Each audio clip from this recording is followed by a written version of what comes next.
Good morning, good morning, good morning. Greetings and gratitude to all my family, friends, and viewers. Welcome back to my African-centered travel vlog right here on YouTube. My name is Akila. And today, I want to talk about the cost of living in Africa.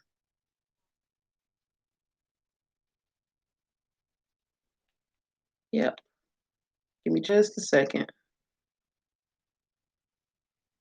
Yep. I want to talk about the cost of living in Africa. So I want to make a quick video about that. I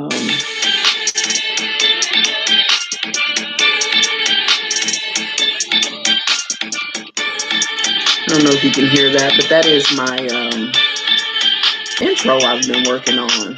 I've been working on a new intro for YouTube. And I got the plug for the beats. You know what I'm saying? So you won't get copyright. My little homie Twan hooked me up with some beats for my YouTube channel. So if you need some beats, hit me up. Hit me up in my DM on Instagram. I got the plug for the beats. So yeah, I dropped a little like draft of it. I'm still working on it last night to see if I could get any comments or anything, but nobody commented. A few people viewed it, but yeah, so that's what's up. But I see a lot of videos from other YouTubers about the cost of living in these different African countries, right?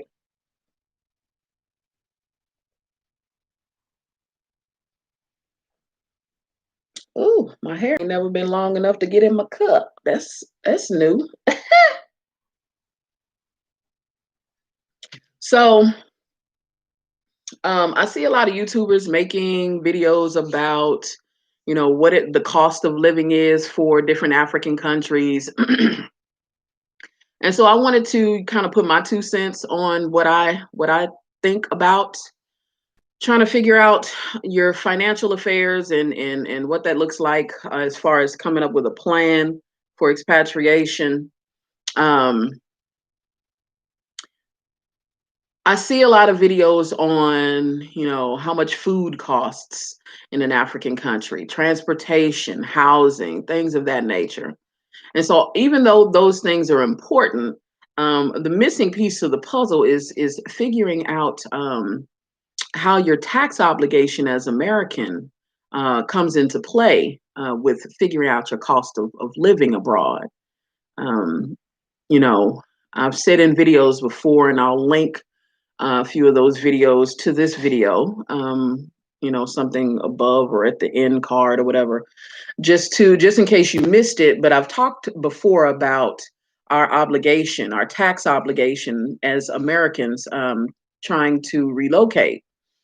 And so we are subject to what they call citizen-based taxation. Unfortunately, as Americans, we are taxed on our income worldwide, no matter where we live in the world. We have to file an annual tax return and file taxes to report our earned income every year, just like you would living right here in America. When you relocate, that doesn't change. We are subject to citizens-based taxation. So we have to continue paying taxes on our earned income, no matter where we live in the world as Americans. That's our price of carrying that U.S. passport, unfortunately. And so moving abroad is not our get out of jail ticket, right? Not if you want to expatriate legally, because they are cracking down on tax evasion. I cannot say that enough. Obama came out in 2016 with an information sharing system that they call FATCA, that basically punks all the foreign banks to tell if they have an American citizen that's doing business in their foreign bank. And so the sanctions and the stipulations on these countries are pretty steep if they don't apply. And so a lot of people had begun to renounce their citizenship when Obama did that. That's when we seen this big wave, and quite not sure at the time what was going on, why all these white folks is moving out of the country, all these rich white folks. Well, that's what it was. Obama came up with FATCA, and the days of Swiss bank accounts and money holes and hiding your money and avoiding taxes and all of that came to a screeching halt. And so a lot of people renounced their citizenship because of it. And even Trump has imposed some taxations as well on expats. And so the migration of people out of the country, I mean, sorry, the not only migration of people out of the country, but the renouncing of the American citizenship continues even under the Trump presidency. And so taxation is a really big part of figuring out your cost of living. Like the average American here, working class American here in America, pays about 30% of taxes on their income. Now, we typically do deductions and claim dependents and stuff to avoid paying some of those taxes, but it's about 30% of our income that is taxed, is working class people here in America, right? And so I kind of wanted to go over the three types of taxations that we need to consider when we are sorting out our financial affairs for expatriation. Taxation is definitely something that you need to factor in, or you'll be in a lot of trouble because, again, they are cracking down on tax evasion. So that means, that goes even for green card holders who are American green card holders that may not be in the country. You guys too have to fill out a tax return every year. As long as you hold that U.S. passport, that is the key. We are unfortunately obligated to do this. And so I want to go over the three types of taxation that we need to be considering when we are sorting out our financial affairs for expatriation. And so there is citizens-based taxation, there is residence-based taxation, and then there's territorial tax. And so citizens-based taxation is exactly what I said. Us as Americans, unfortunately, we are taxed on our worldwide income, no matter where we live in the world. That is citizens-based taxation. Residence-based taxation is if you live in a country, then you have to pay local taxes there. And territorial taxes, when you earn money in a certain territory, then you pay taxes, right? And so what that means is that we typically run the risk of being double taxed living in these African countries. In this offshore world, people typically look for tax-friendly countries. But when I told you guys about flag theory, Henry Schultz flag theory, right? I found out reading on that kind of stuff that the flag theory works best in European countries and parts of Asia, but I've learned to apply that theory to the African continent, and it does work, but you definitely have to know what you're doing. And so we run the risk of being double taxed when we live in these African countries, unfortunately. And so let me say, like, there are about 9, and I went over that list before. I wonder if I still got here in my notes somewhere. There's about 9 African countries that are kind of considered tax friendly. And in this offshore world, when people are looking for tax-friendly, countries, they're typically looking for what they call tax havens or tax treaties. And no, I don't have that list of countries. Like I said, I'll link the video where I was talking about that at, because Yeah, I don't have the list of countries, but there's about 9 different countries on the African continent that are considered tax friendly. And so in this offshore world, when people are looking for tax friendly countries, they typically are looking for tax havens and tax treaties. Um, and so a tax haven, I talked about it before, is basically a country that kind of rolls out the red carpet for foreign investors to be able to, they give them, tax breaks and stuff for them to be able to come and help because these are typically developing nations, frontier markets. They're very attractive to large corporations and stuff. This is places where they go and they expand their business for different tax breaks and stuff. And the exchange is that you're helping developing these countries um, when you take advantage of these tax credits and stuff. Tax treaties are really for the average everyday working people like us benefit from tax treaties. It's countries that America has an agreement with that we won't be double taxed. Um, Living within that country. And unfortunately, there's not a lot of tax treaties on the continent. I think right off the top of my head, I remember one, which is Mauritius. And in a previous video, I was calling it Mauritius, but I've been doing a little bit more research and I realized that it's pronounced Mauritius. Mauritius is this little bitty island off in the Indian Ocean next to Madagascar where the rich and famous go. And do business and things of that nature. Mauritius, I'm calling it Mauritius again, but it's Mauritius. Mauritius is a tax haven and a tax treaty. But it's not, these countries that I realize that are tax treaties, right, that work for everyday working class people like me, um, are not countries that we're looking to go to. They're typically war torn countries in the northern part, those Arab countries, or something out in the ocean like Mauritius. It's not Ghana, it's not Tanzania, it's not the Gambia. Those are not tax treaties, so we run the risk of being double taxed living in those countries. And so, hold on, let me look at my notes right quick. Yeah, so like when you're sorting out your financial affairs, you need to definitely be trying to figure out which one of these countries are going to double tax you because you're already responsible for your citizens-based taxation from America. So you need to figure out which one of these countries are going to double tax you with an either residential tax or a territorial tax. And so when you put that into context, uh, let's take Tanzania, for instance, for example.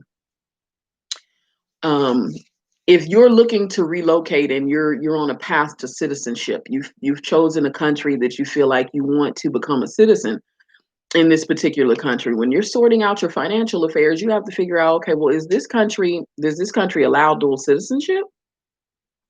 Because there's countries on the African continent that does not allow dual citizenship, like Tanzania.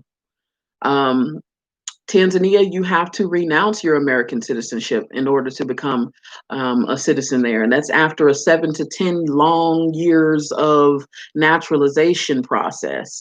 And there's no guarantee, even at that point, you're just qualified at that point to apply for citizenship. And so, depending on your situation, that may not work for you. You may not be in a position to financially renounce your American citizenship. So, again, when you're sorting out your financial affairs and figuring out the cost of living, and you're looking at being a citizen of certain African countries, you need to be doing your research and figuring out, okay, well, am I going to be taxed for residence tax living in this country? Because in Tanzania, they tax for residence tax and territorial tax. And so if you're seeking residency and you have a residence permit, you have to pay local taxes for the residence permit for having a residence in Tanzania. And as far as territorial tax, you have to be, there's territorial tax too in Tanzania. So like if you're and the territorial tax depends on the location of your profit. So if you're making, your source of income is coming from within the country, let's say maybe you are on a work permit, um, and your income is based from within the country, um, they can tax you on that, you know. If your income is sourced outside of the country, maybe you're a freelancer and you're making money off of America, you know, then you don't have to worry about the territorial tax. But um, if you're seeking residency and your income is coming from within the country of Tanzania, then you're going to be double taxed because you not only have your citizens taxation from America, then you have to pay your residence tax in your territorial tax, which is rightfully so. You know, if you living in the country, it's rightfully so that you pay the local taxes. But the point is that this is what we have to worry about when we're living abroad in these African countries. And so,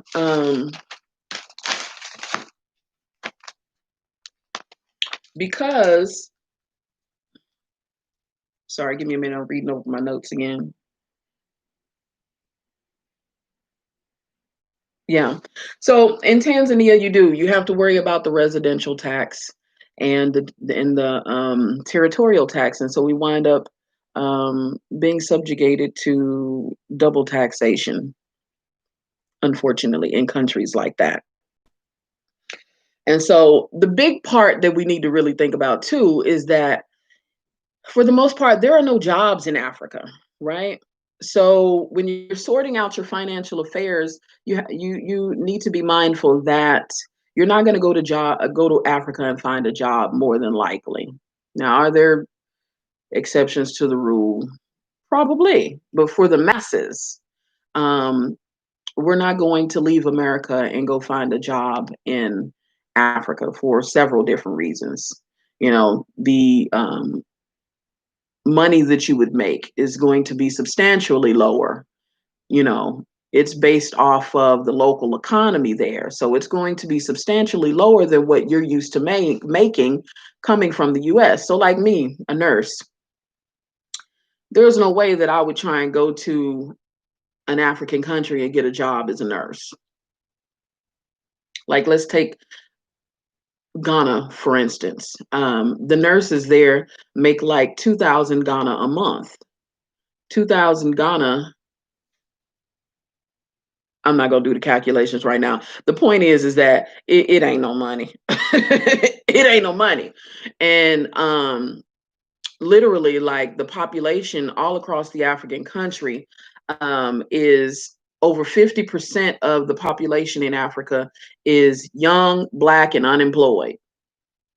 So if they ain't got no jobs, ain't no need of you going over there looking for no job. So you literally have to be self-employed or an entrepreneur to live abroad. And so you need to be thinking about ways of being self-employed or an entrepreneur. Um, and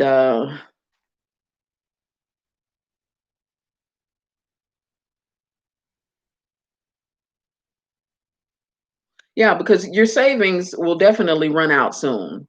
And it can be just as expensive to live in Africa, in these urban cities of Africa, you know, where all the hustle and bustle and all the resources is. It can definitely be just as expensive to live in some of these urban areas, just as expensive as it is to live in America. So figuring out how you're gonna make money is an important factor of expatriation. Um,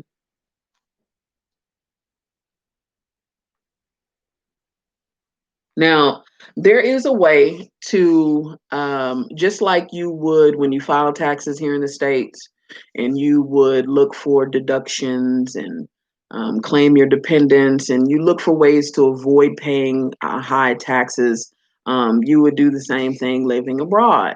And so there are tax incentives to encourage you to stay in the system and not do tax evasion. You know, um, not evade paying your taxes, because there is a difference.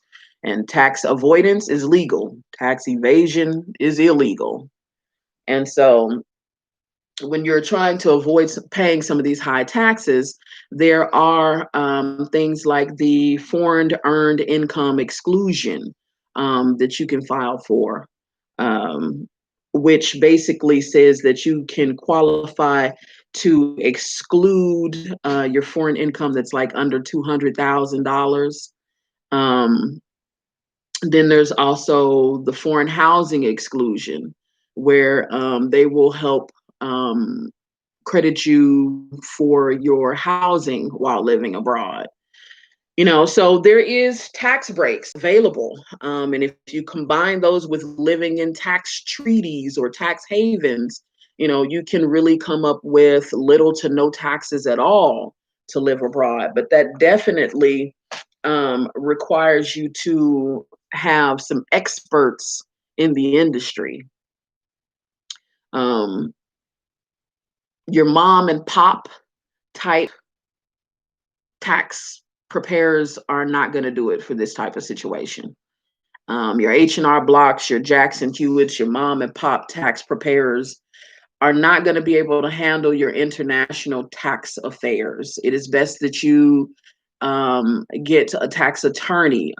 It is best that you get an international tax expert, somebody who knows the laws about living abroad, because people will tell you that they know how to do it and they will fuck up your taxes. Excuse my French. And you will take it from somebody who knows, been there, done that. Jesus. Been there, done that. I'm talking about people with titles like CPAs and EAs. If they don't know what they're doing, will mess up your taxes. And the penalties for not filing starts at 10,000.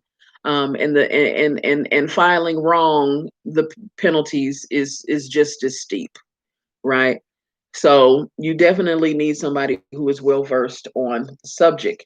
And so during my research, I ran into a company called taxesforexpat.com. They're a company they've been in business for about over 25 years. And they'll do a consultation with you, and you'll send them your paperwork, and then you'll both go over it, giving you a detailed strategic plan using these tax write-offs that are individually customized to your situation, to help you avoid paying the most taxes so that you can live a comfortable life abroad, so that you can hold on to more of your money. And if you're saving more of your money that you're not paying in taxes, then you have more money to invest and expand your finances, right? So that is definitely the plan. So for TexasForExpat.com, I will leave my affiliation link in the description box. If you use my affiliation link, you get a $25 discount when you become a paying customer. So yeah, I'll leave that in the description box.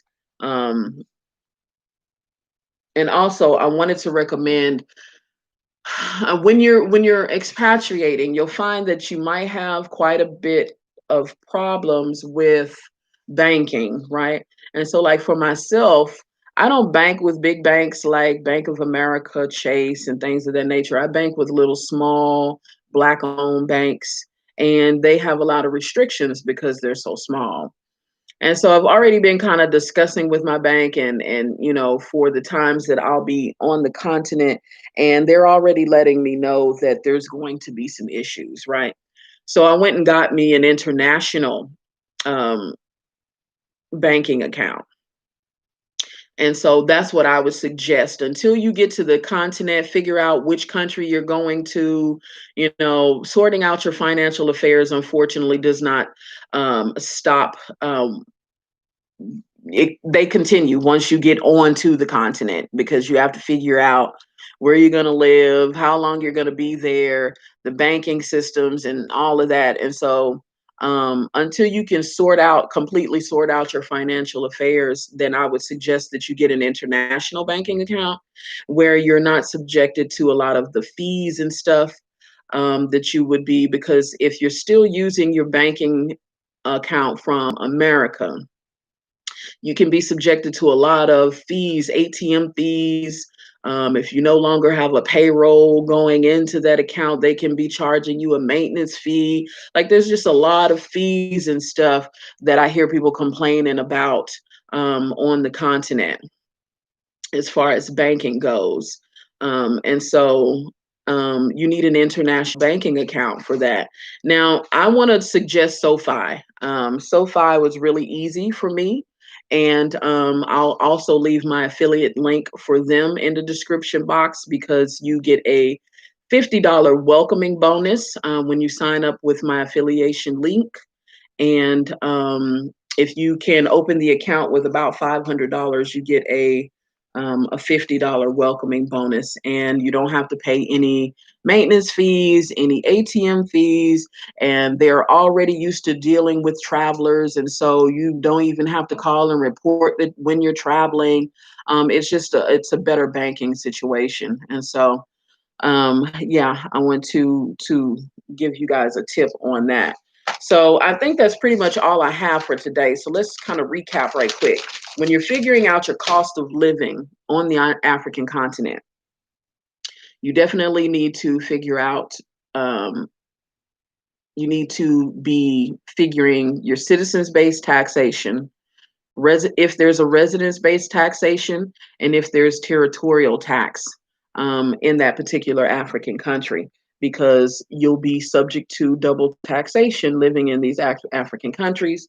And I've already given you the link for um, taxesforexpats.com. They actually have a lot of good information on that website when you're trying to figure out whether a country has territorial tax or residence tax. Because they've been doing this so long, their website is packed with great information about what our taxes are like as expats on the continent. And so, yeah, that's all I have for you guys today. So if this was news that you can use, definitely please like, share, comment. Um, and like I end every video, Black love is definitely Black power. And I will see you guys in the next video.